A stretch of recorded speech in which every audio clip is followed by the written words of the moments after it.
Já temos vários participantes, acho que a gente devia começar, né? Quantos temos? Quase 120 pessoas na sala, 113 pessoas na sala. Tá bom. É um prazer aí estar com todos.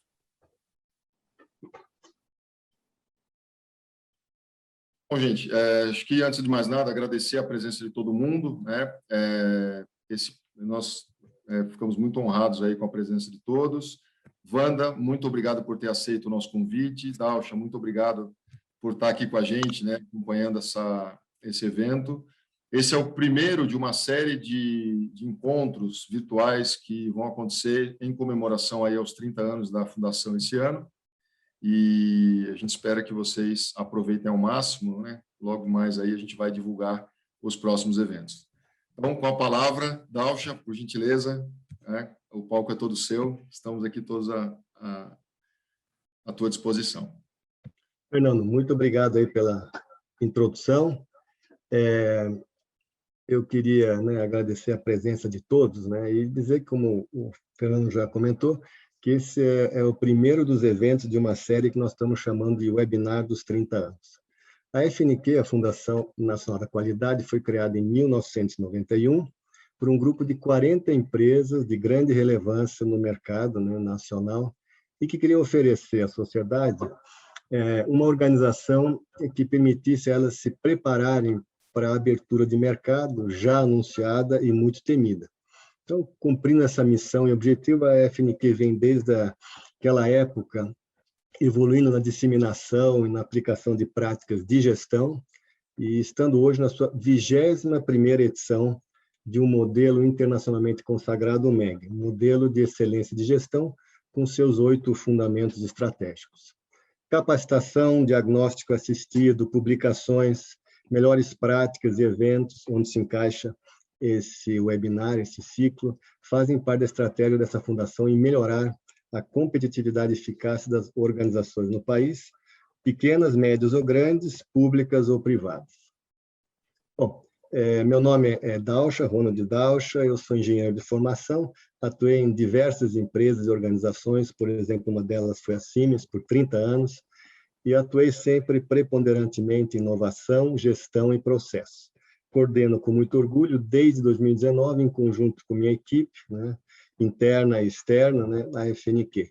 Então, estou muito contente em poder iniciar esse ciclo de eventos, né, como eu falei, webinars comemorando os 30 anos, e hoje estamos aqui com a Wanda Scartesini, né, que aceitou muito gentilmente participar desse painel, e ela é uma profissional muito respeitada, né, no mercado, pelo seu histórico, né, e ainda pela sua atuação atual, principalmente nesse tema, mas não só. Então, eu vou falar um pouco dela, com certeza não será o suficiente, mas é importante para vocês contextualizarem, né, a interlocutora que está conosco aqui nesse painel.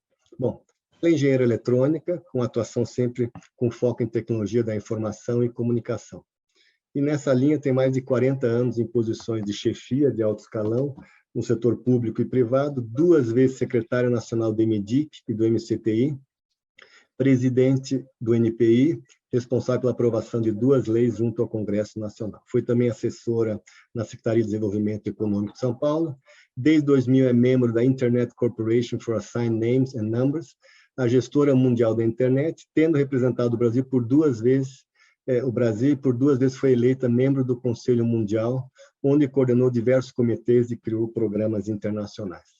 Vem se envolvendo com o tema GDPR, ela vai entrar um pouco mais em detalhe, desde a sua publicação em 2016, no exterior, em função dos interesses dos usuários da internet nas discussões obrigatórias para a conformidade da ICANN e seu ecossistema. Participou de uma frente sobre a LGPD, que é o nome do conceito no Brasil, para a discussão da nova lei, com a ABS, Associação Brasileira das Empresas de Software, da qual é diretora. Tem diversos prêmios, né, honrarias, para citar alguns: benfeitora em tecnologia do Exército Brasileiro, mulher mais influente em tecnologia do país, pela então Gazeta Mercantil, em 2002, prêmios em automação, comércio eletrônico e software. É embaixador do movimento Brasil, um país digital, para um país mais digital e menos desigual. coordenou projetos para o Banco Mundial e com a União Europeia e Mercosul, consultora pelo PNUD, junto ao Programa de Desburocratização do Governo Federal, pelo BID, coordenou a posição dos 19 países da região sobre a Agenda de Tecnologia para as Américas, participou do grupo da OMPI para apoiar países como Peru, Moçambique e Finlândia na entrada no apoio do TRIPS, e foi professor da FGV Rio por 7 anos no MBA em Propriedade Intelectual para Negócios e na FGV São Paulo em Políticas Públicas, nos MBAs em Company e no MBA da Poli USP sobre Política de Resíduos Eletrônicos. Acreditem, eu li só um pedaço, né, do histórico da Wanda, peço desculpas, né, mas acho que foi suficiente para dar um quadro, né, bastante claro, né, do histórico, do potencial e, né, dos conhecimentos que a Wanda tem para atuar nesse tema. Então, eu quero, a partir de agora, entrar, né,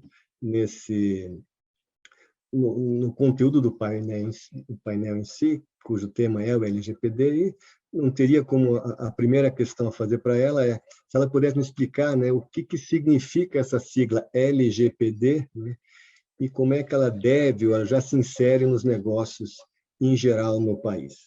Wanda, é com você. Muito obrigada pela oportunidade, é um prazer estar aí com todos vocês, né? A LGPD, a Lei Geral de Proteção de Dados, né? É a Lei 13.709, de 2018, e tem por objetivo a proteção de dados pessoais, garantir a privacidade e o respeito às pessoas, né? Essa lei foi objeto de muita discussão. Quando foi promulgada, em agosto de 2018, dava prazo até agosto de 2020 para as empresas se adaptarem aos termos da legislação antes de estarem válidas as penalidades. A partir daí, medidas provisórias e outras leis foram sendo aprovadas, uma atrás da outra, uma cancelando a outra, modificando sempre a data de entrada em vigor. Foi criada, então, pelo setor empresarial uma frente aí para pressionar pela aprovação dessa legislação e, finalmente, em 18 de setembro de 2020, ela foi aprovada, né? Mantendo-se o prazo para início das sanções pela agência, a ANPD, para agosto de 2021. A agência, já antecipo um pouco, a ANPD é uma agência reguladora, como é a Anatel, a ANS, que foram criadas, a ANPD, foi criada em julho de 2019, mas não foi implantada. Com a aprovação desta medida provisória, que, na verdade, não tinha nada a ver com a legislação, mas, como a gente sempre comenta, né, igual o jabuti em cima da árvore, alguém botou lá dentro o item de aprovação da LGPD, de entrada em vigor da LGPD. E, finalmente, ela foi, então, aprovada, e, quando isso aconteceu, o governo correu para cumprir os processos para implantação já em agosto do ano passado, e, rapidamente, em dezembro de 2020, ela já estava funcional e vem funcionando de forma bastante acelerada, cumprindo os prazos aí da sua missão, né? A lei, eu acho que é super importante as pessoas estarem bem informadas sobre ela, porque a lei tem diversas exigências que demandam um certo tempo para adaptação das empresas, obviamente em função do tamanho e da atividade, mas principalmente para se qualificar e entrar em conformidade com essa lei nos tópicos referentes a exigências de consentimento do titular de dados, a obtenção dos dados pessoais justificando o legítimo interesse, com base em legislações, a finalidade que tem que ser muito clara, todos os direitos dos titulares de dados têm que ser respeitados, né? Isso cria um número grande de exigências para que a empresa possa se dizer em conformidade. Só para vocês terem uma ideia, um survey que está sendo levado a efeito pela UI e pela ABS, demonstra aí, com mais de 2.000 empresas, que apenas 40% dessas empresas podem se dizer razoavelmente em conformidade com a legislação. Então, veja que o país está um pouquinho atrasado em relação aos milhões de empresas que tem, quantas empresas já efetivamente conseguem se dizer eu cumpro todas as exigências da LGPD.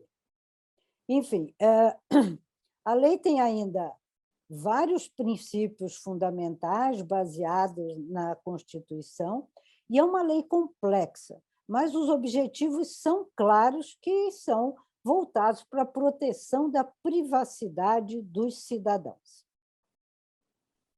É exatamente nessa linha que eu queria perguntar. Claro, se fala muito em empresa, mas cidadãos, essa lei tem que ser mais uma preocupação, se me permita falar assim, né? Do CPF ou do CNPJ? Bom, o foco da lei é a pessoa física, portanto, o CPF. Mas quem tem que seguir as obrigações da lei para a proteção do CPF é o CNPJ. Portanto, a lei ressalta ainda duas categorias de dados de pessoas físicas que precisam ser protegidos. Tanto os dados sensíveis, né, que tratam de sexualidade, de raça, de cor, etc., como os dados comuns das pessoas, como o nome, o RG, nome do pai, da mãe, etc., CPF. Mas a lei deixa claro que ela tem que ser aplicada a qualquer tratamento de dados, por qualquer pessoa jurídica, nacional ou internacional, pública ou privada, independente do meio. O que quer dizer isso? Que pode estar no papel. Os dados podem estar no papel, não precisam estar em forma digital, mas eles têm que seguir as mesmas exigências que são exigidas pela legislação para a proteção dos dados das pessoas, né? Não importa o país sede, não importa o local onde os dados estão armazenados, mas desde que o tratamento seja realizado no território nacional, né? Uma dúvida que sempre surge é a troca de dados entre as pessoas físicas, né? Por exemplo, os e-mails. Eu mando um e-mail para você, Daus, você manda um e-mail para mim, então eu preciso estar compliance, né, em conformidade com a LGPD para fazer isso? Não. Entre pessoas físicas, a lei não se aplica, desde que não haja interesse comercial. Se eu estou te vendendo alguma coisa e estou pedindo seus dados bancários, etc., aí a conversa volta a ser a aplicação da lei para a proteção dos seus dados. Tá? Então, é basicamente isso. Foco no CPF, mas obrigações do CNPJ. Então, nessa linha, tá, entendi.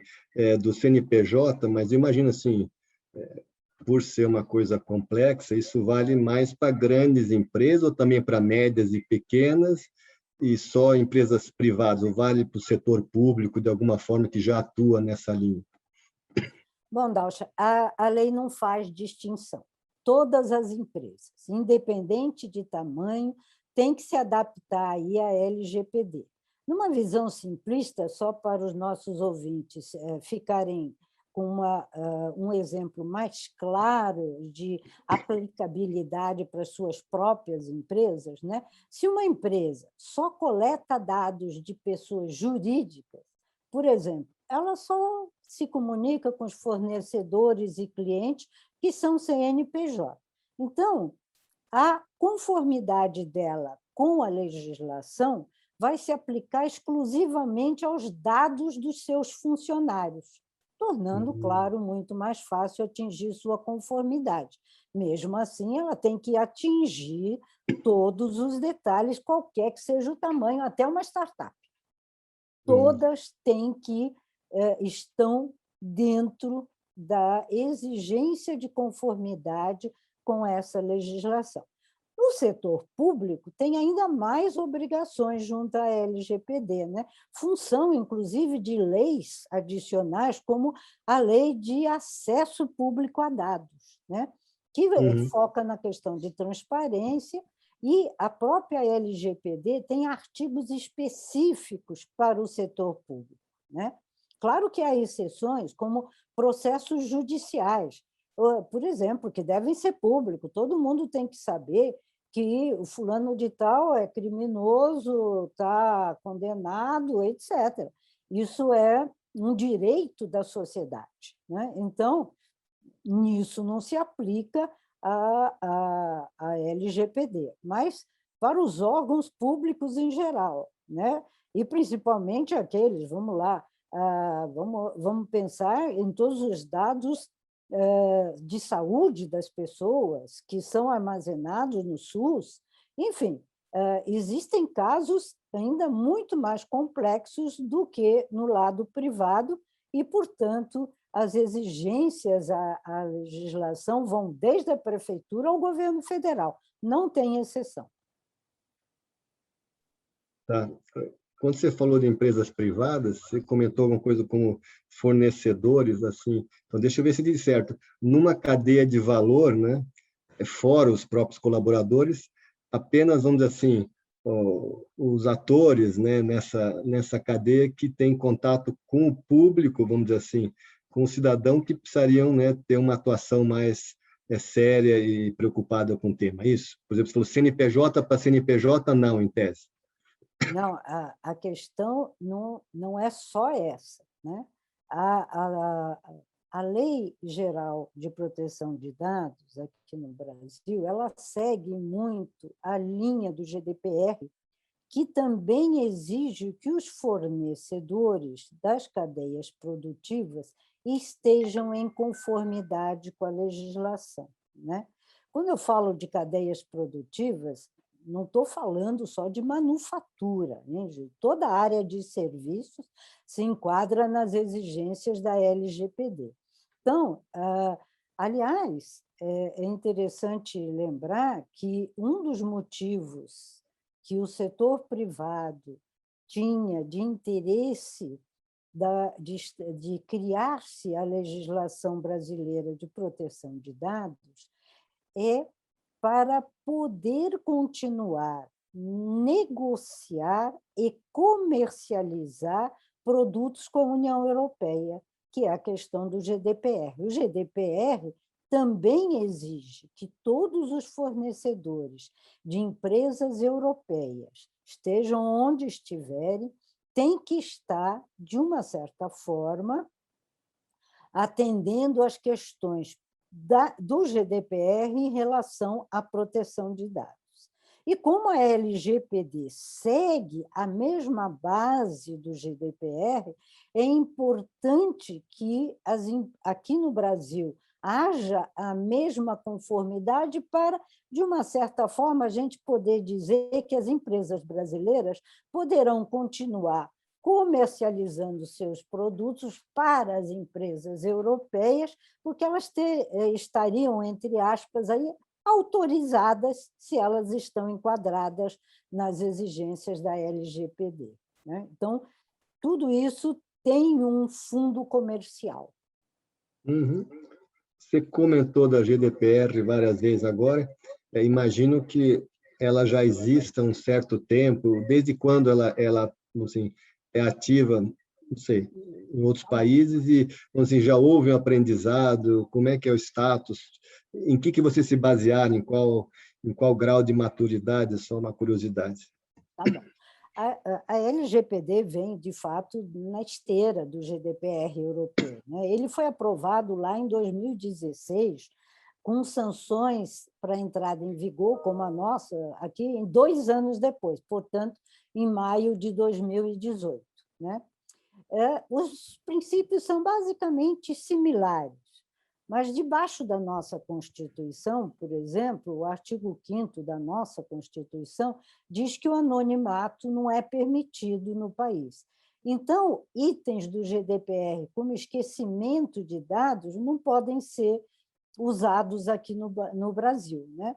Então, poderia ser um obstáculo, mas a LGPD ela contorna esse obstáculo prevendo um direito ao cidadão aqui em apagar, eliminar seus dados, que pode ser entendido um respeito à nossa Constituição, mas como o mesmo direito previsto no GDPR. Né? Então, o GDPR está aí, está funcionando, e algumas melhorias e alguns pontos que são complexos, em geral, na LGPD, mas foram considerados em julho do ano passado, por exemplo, num relatório de 2 anos após a vigência, a entrada em vigor das sanções, quer dizer, a entrada em vigor formal, completa da legislação na Europa, eles pensam em acrescentar dados que foram colocados e exigências e princípios que foram colocados na LGPD, que se baseou na GDPR, mas já se atualizou. Né? A vantagem de vir depois também é você melhorar aquilo que você já viu que não funciona muito bem no que os outros fizeram. Né? Então, e assim eu acho que vai acontecer. O GDPR vai se ajustando, a gente vai se modernizando também à medida dos ajustes uns dos outros. Né? E isto é uma legislação que veio para ficar, não tem volta. A população no Brasil já aceitou o conceito de ter privacidade, de ter estas vantagens, então não vai ter escape para essa lei, não vai ser uma daquelas leis que não pega no Brasil, essa não vai ser, porque já pegou. Entendi. Uma outra pergunta, a previsão de entrada em vigor é agosto. Entendo que é isso, não sei se foi prorrogado ou não, Wanda, mas talvez você pudesse nos dar alguns exemplos, o que seria um ou dois, o que seria uma infração, né? A LGPD, vamos falar para uma empresa privada, por exemplo, né? E que tipo de, vamos dizer assim, ou se já existe algum caso prático, embora só entre em vigor em agosto, e quais são as sanções, ou seja, que tipo de sanções, qual que é a pior sanção possível que se possa imaginar se detectar, vamos dizer assim, um caso grave, né, o acumulativo, né, vamos dizer assim, e de ir contra a LGPD. Tá bom. São vários aspectos que eu acho interessante que as pessoas prestem atenção. Né? Ela, de fato, entra em vigor no 1º de agosto desse ano. Né? Então, a lei autoriza a agência a aplicar essas sanções e penalidades, que eu vou descrever daqui a pouquinho, para quem não está conforme com a legislação. Né? A ANPD, a Agência Nacional de Proteção de Dados, ela pode fazer auditoria, pode pedir esclarecimentos e controlar a aplicação da LGPD, né, no país. Mas a grande questão é que os riscos já estão presentes desde que a LGPD foi sancionada em 18 de setembro de 2020. Né? Por quê? Porque a LGPD prevê harmonização com outros órgãos. O que é isso? É uma harmonização, por exemplo, com o PROCON, com o Ministério Público, com a Bolsa de Valores e as demais agências existentes nesse país, que aí, tão logo essa legislação começou a valer, em setembro do ano passado, já começaram a aplicar sanções e penalidades independente da ANPD, tá? Dentro, claro, das suas competências, com as suas categorias de sanções e penalidades, porque essas agências só podem aplicar as penalidades dentro daquele arcabouço em que elas funcionam. mas, de qualquer jeito, com base na não conformidade da LGPD, né? Só para dar alguns exemplos, né, do que foram aplicados por outros atores, antes de falar quais são as da ANPD, por outros atores, eles levam à justiça. Assim que a lei foi sancionada, né, foi aplicada numa empresa construtora conhecida, né, porque ela passou dados dos compradores dos apartamentos, aliás, uma coisa bastante comum, passou esses dados para todos os fornecedores de produtos de decoração. O que isso quer dizer? Que as pessoas passaram a receber milhares de telefonemas, e-mails, etc., até que um se cansou e denunciou com base na LGPD, e aí o Ministério Público levou à justiça e a empresa foi multada. E o pior de tudo foi ter sido exposto nos jornais o seu nome, porque uma empresa de construção de apartamentos, obviamente, tem um bocado de dados dos seus compradores, né? Se ela não estava adequada e não usava as exigências e os constraints, né? As dificuldades que são colocadas para que esses dados das pessoas não estejam disponibilizados sem autorização das mesmas, né, ela acabou sendo multada. Alguém pode dizer, foi pouco dinheiro, etc. E tal. Claro, para um apartamento, mas ela produziu milhares. Imagina quantos outros compradores daquele mesmo prédio e dos outros dezenas de prédios que ela já construiu não entraram na justiça, né?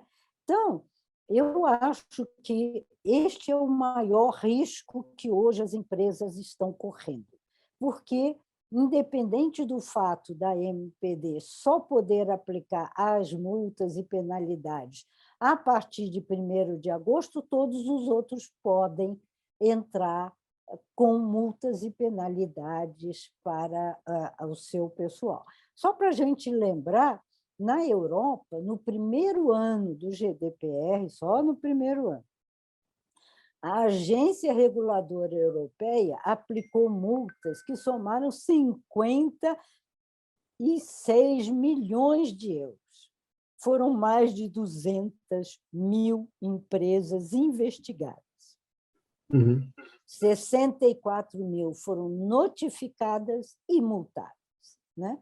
Com essa epidemia de hackers por aqui, sequestrando dados e pedindo resgate, o item segurança, que também é uma exigência da lei, passa a ser uma prioridade para qualquer empresa, para não ser enredada em multas e penalidades com base na LGPD, né?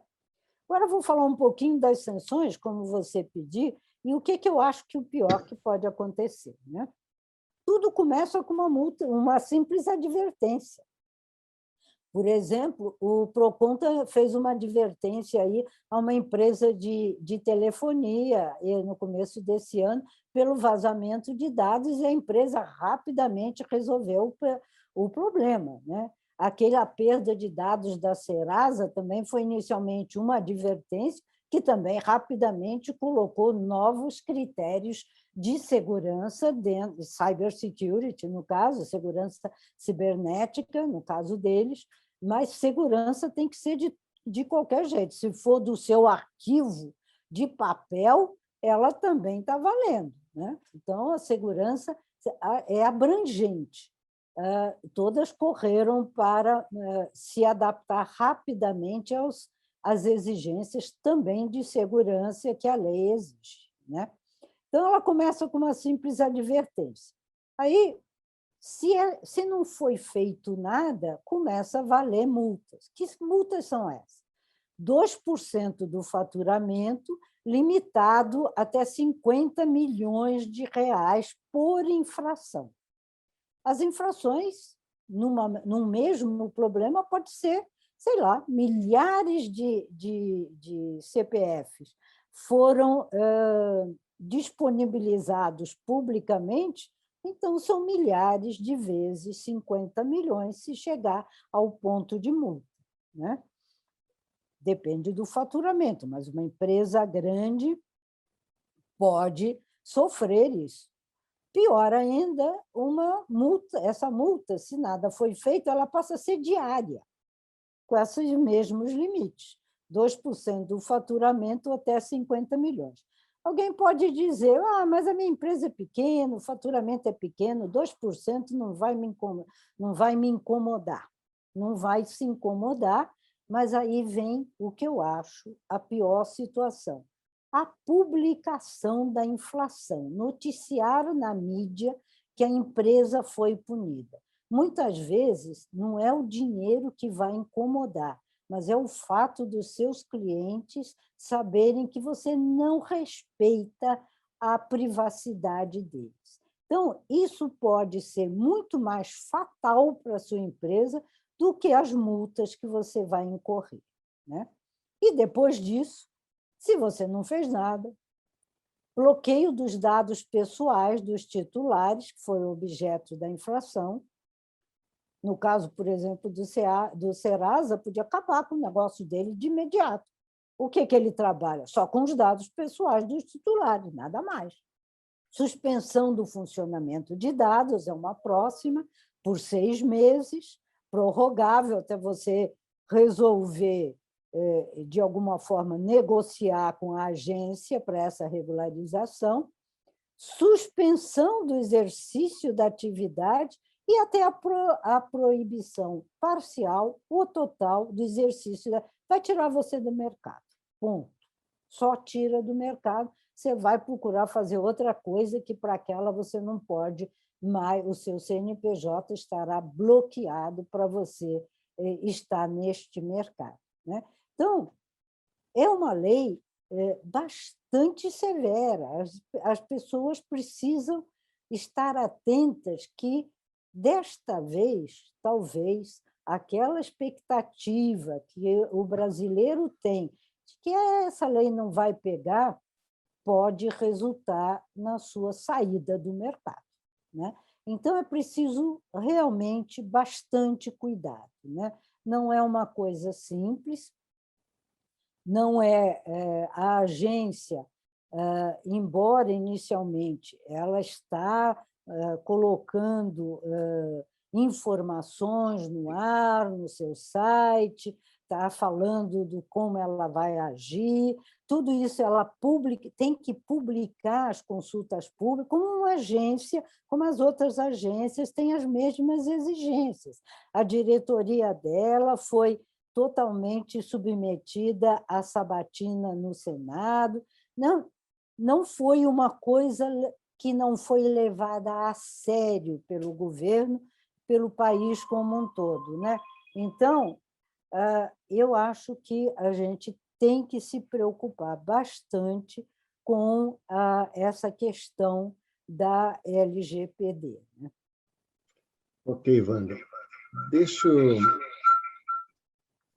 Deixa eu te perguntar, antes de a gente passar um pouco, acho que muitos ficaram, vamos assim, assustados ou preocupados com suas empresas, ou com empresas de colegas, de parentes que possam ser afetados, mas eu vou ler agora algumas perguntas semelhantes de alguns participantes, né?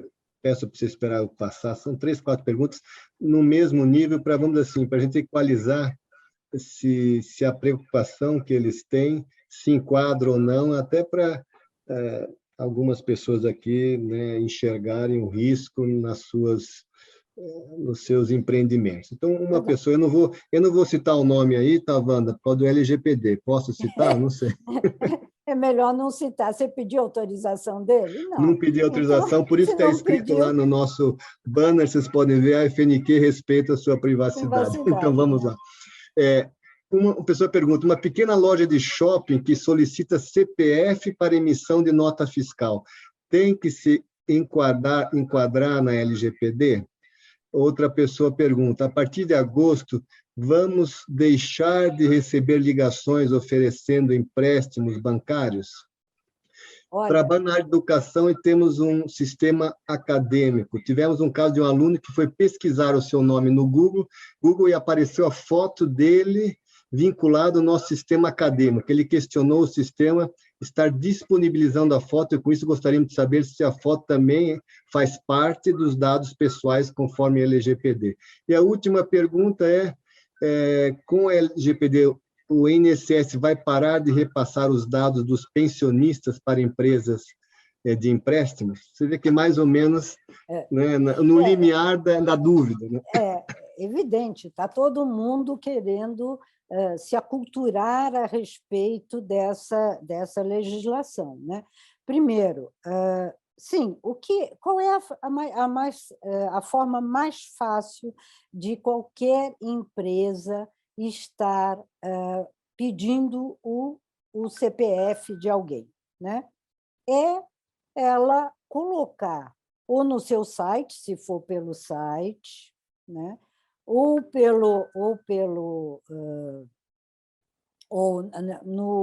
no momento em que faz a pergunta, né? Ter um papelzinho ali para a pessoa escrever o CPF e, ao mesmo tempo, autorizar para que uso você vai fazer este CPF, vai usar esse CPF. Qual é o uso? Isso é uma exigência da lei. Ele tem que dizer que pode usar e você, empresa, tem que dizer para quê. Então, basta ter um papelzinho ali garantindo, ou se ele pode entrar no próprio computador, em algum lugar tem que estar claro, ele tem que dizer, sim, eu autorizo usar o meu CPF para esta específica finalidade, que você tem que deixar clara para o titular daquele CPF. Isso seja para pegar um nome, para pegar o dado, porque você terá a obrigação de cumprir vários pontos da legislação e um deles, principal, é que o titular tem que autorizar você a usar. E você tem que dizer para o titular, porque isso é um direito dele, para que você vai usar aquele dado. Segundo, a questão de foto. Questão de foto, sim, foto é um dado pessoal regulado por essa lei. Foto, nome, é um número enorme, até dados econômicos, por exemplo, o número da sua conta, etc. E tal. Os bancos, se vocês prestaram atenção, os bancos já se enquadraram na legislação e já você tem que autorizar todas as coisas. Tudo que você faz nos bancos, você já autorizou lá no começo. Então, ele já... É uma questão agora de cada um prestar atenção no que está... A gente tinha a mania, né, como pessoas físicas, de olhar para a tela e clicar lá, eu preciso disso, preciso daquilo. Você autoriza? Plim, você autorizar. Né? Cookies, por exemplo. Cookies são capturas dos seus dados. Você vai autorizar? Para quê? Então, a empresa, o website, tudo tem que estar explicitado para que eles vão usar o seu dado pessoal. Né? Então, o que mais que tinha de pergunta aí? Deixa eu ver aqui que eu vejo aqui. Né? Não é que vai ser proibido, estou vendo aqui alguém falando aqui, Débora, as lojas Riachuelo só vendem se você informar. Todo mundo só vende se informar o CPF. Né? Se você não quiser informar, a empresa também tem a obrigação de dizer para você, tá bom, não vou fazer o seu crédito.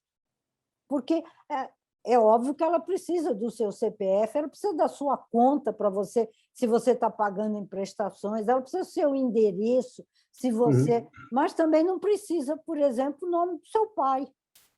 Não precisa... Então, os limites dos dados que você precisa são uma das exigências da lei.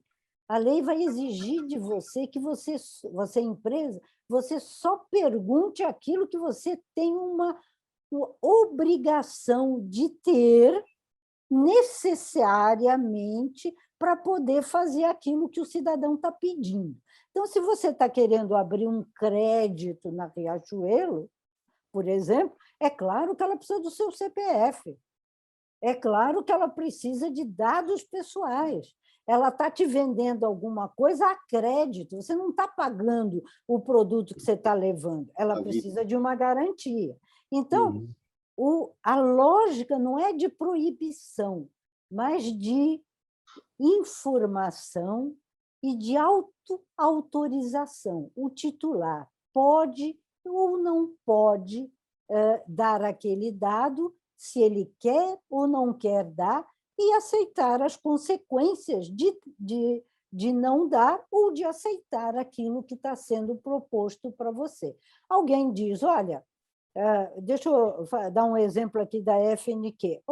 Eu quero este dado, o seu e-mail, por exemplo, porque eu quero te avisar, te propor outros webinars, eu quero te informar a respeito de tudo que a gente faz.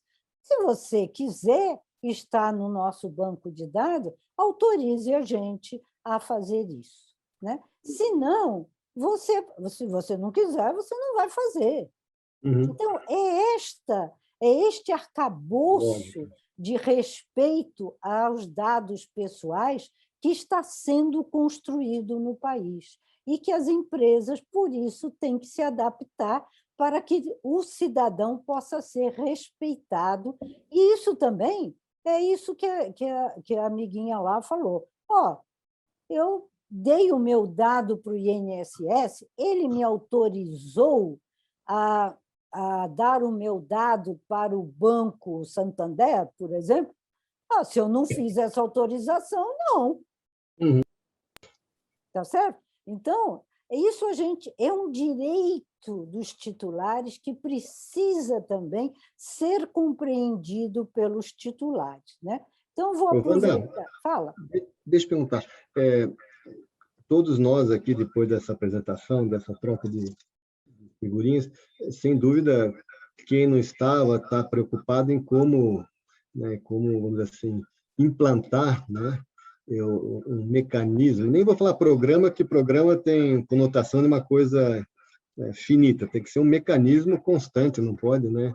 É que nem compliance.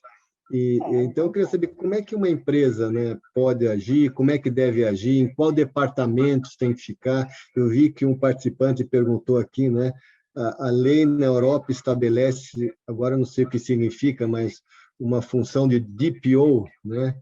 Sim, então, sim. Tem que haver esse DPO na empresa no Brasil também. Então, fala um pouco assim, como é que eu, Dalcha, tenho uma empresa e quero me preparar, me capacitar e realmente fazer um trabalho sério para me proteger. Bom, deixa eu aproveitar e fazer uma propaganda aqui para a FNQ.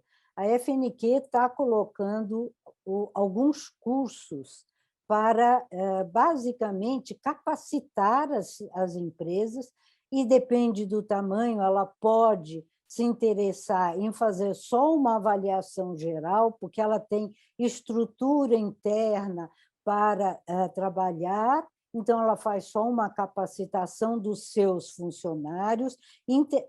Quais funcionários?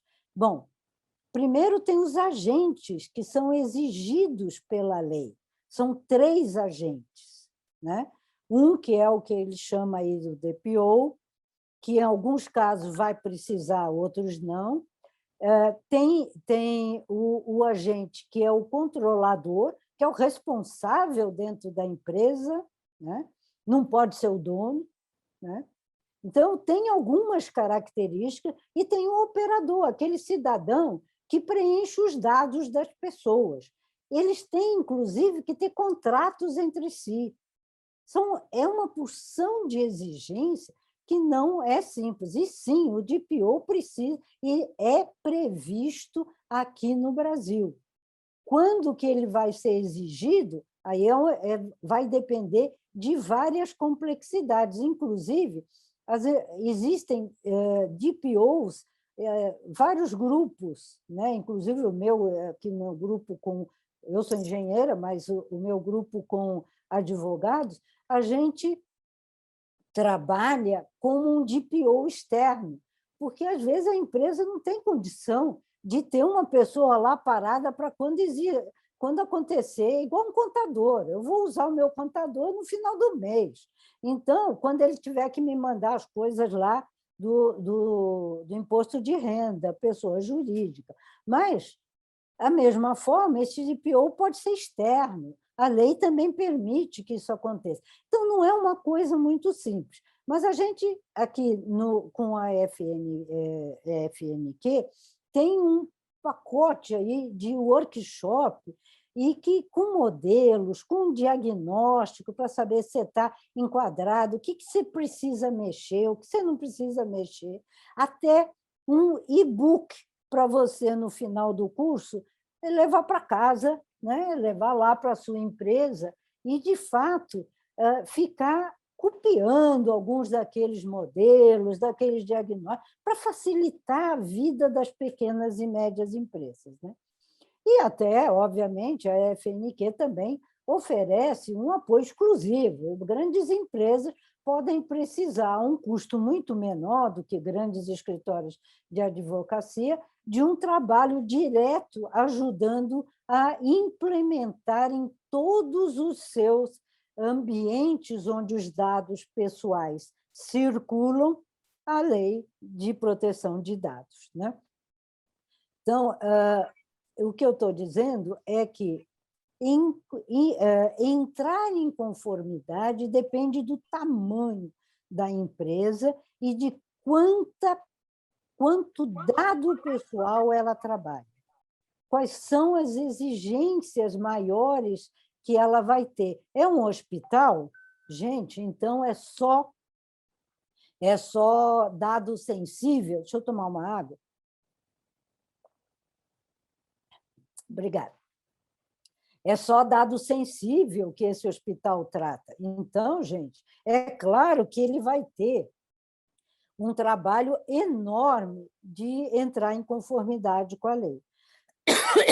Uma empresa pequena, que não tem muito funcionário, que não faz grande coisa, que só contrata gente externa. Vou dar um exemplo, o iFood. Infelizmente, ele tem todos os dados pessoais de todos os seus clientes, embora seja pequenininho. Então, quem trabalha com comércio eletrônico, por exemplo, embora clientes e fornecedores sejam CNPJ, ele tem um tratamento igual de uma grande empresa, porque o número de dados pessoais que ele tem que trabalhar é muito grande. Então, ele tem que estar conforme a legislação. Dalcha, eu estou vendo aí uma porção de perguntas, eu sugiro que vocês peguem essas perguntas, levantem essas perguntas para a gente poder também atender a essa demanda desse pessoal aí, pelo menos com alguma resposta para cada um deles, tá bom? A gente já respondeu aqui que a gente vai encaminhar todas para você, né? São muitas perguntas mesmo, né? Então, tivemos praticamente 200 participantes hoje, é um número bastante grande, expressivo, bastante. Né? Então, e são muitas perguntas, eu consegui pegar algumas que se encaixavam, né, no decorrer da lógica, né, do raciocínio, mas, sem dúvida, a gente vai passar isso para você. E eu queria agradecer muito, Wanda, a tua, né, disponibilidade, a tua didática, né, porque é muito difícil a gente, num tema como esse, né, ter uma abordagem assim, bem elucidativa, do zero, da gênese, de que forma pode ser aplicado, quais são sanções. Então, realmente, acho que foi bastante clara, né? Como você mesmo falou, existem cursos, né? Existe um e-book, então, quem tiver mais interesse, né? Ou por curiosidade, ou para estudar, etc., ou até em função do seu negócio, isso está disponibilizado conosco. Então, eu queria novamente agradecer a você, queria apenas informar os participantes que nessa linha de webinars nós temos os próximos 4, né, previstos, né? O próximo é um seminário chamado, um webinar, né, chamado Gestão de Equipes de Alta Performance, Parceiros e Não Colaboradores. Então, é uma tendência mundial, né, quase que necessária, de trabalhar com equipes, não com funcionários. Então, a gente acha que é fácil, na temática do home office é mais complicado ainda. Quem vai nos prestigiar é o Felipe Cassapô, ele é presidente do Centro de Inovação Latino-Americano Europeu, né? Trabalhou em várias áreas, foi presidente do Senai, de um dos centros de eletroquímica no Paraná, e foi colega meu na Siemens, trabalhou na Terra Fórum, FNQ, então ele tem uma vasta experiência nessa parte, né, na verdade, eu me confundi um pouco, ele vai falar sobre ressignificação de negócio, né? Um olhar para quem não se vê. Então, a gente não se preocupa em revisitar nossos negócios, né? Em função do que nós já temos, a nossa estrutura, etc. Então, ele vai falar uma palestra, peço desculpas que eu confundi, ressignificação de negócio, um olhar para quem não se vê. É a Daviane Chemin, que vai falar sobre gestão de equipes de alta performance, né? Ela foi vice-presidente da BRH, presidente da BRH Paraná, e foi diretora de RH do Sistema FIEC. E o próximo webinar, o outro, é sobre inovação estratégica, sem ela não se sobrevive, e quem vai estar comigo nesse encontro é o professor Marcos Vasconcelos, né? Ele que é coordenador geral do Fórum de Inovação da FGV, né? É um centro de estudos que foi fundado em 2000, e ele tem uma bagagem enorme nessa área de inovação também, e vai nos falar sobre inovação estratégica. Então, esses 3 temas com personalidades bastante famosas e competentes, a gente vai estar anunciando aí nos próximos tempos as datas. Então, espero que todos vocês tenham gostado. Wanda, de novo, super obrigado a todos que participaram também, agradeço bastante. E um pedido final a todos, né? Não poderia ser diferente, né? Vindo da FNQ, eu ficaria muito contente e agradecido se todos, através do canal que nós temos, pudessem dar feedbacks para nós, né, em relação aos potenciais de melhoria, para que já no próximo webinar a gente pudesse implementar e atender cada vez mais a todos vocês. Muito obrigado e boa tarde a todos. Muito obrigada a todos, e aguardo aí as perguntas, e em qualquer momento vocês certamente me acham aí pelo LinkedIn, pelo Google, e estou aqui sempre interessada nesta temática e em estar respondendo a todos vocês. Muito obrigada, tenham uma boa tarde e muito sucesso aí a cada um dos participantes. Obrigada. Obrigado e sucesso também. Tchau, tchau.